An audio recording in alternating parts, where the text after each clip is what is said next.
Bilasizmi nima salam qiladi?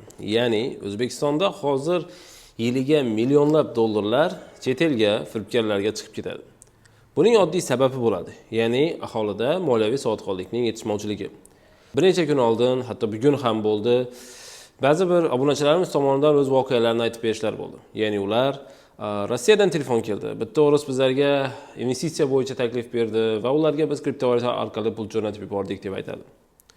Siz qarang, umringizda ko'rmagan, umringizda eshitmagan, hech qachon sinamagan odamga kriptovalyuta orqali pul o'tkazasiz.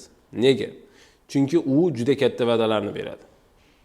Juda katta va'dalar, ishonish ham qiyin bo'lgan va'dalarga inson ishonadi. Nega shunday bo'ladi? Turli xil sabab bo'lishi mumkin. Balki ochko'zlikdir, balki kimnidir ilojsizligidir.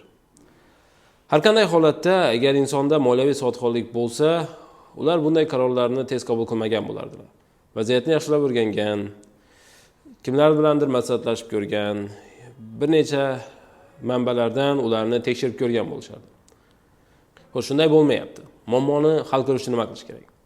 Albatta, ko'pchilik orasida umumiy moliya dunyosi, xalqaro investitsiyalar va daromad topishning turli yo'llarini qanday tekshirish, ularning asosligi qay darajada ekanligi haqida tushuncha ega bo'lishlari kerak.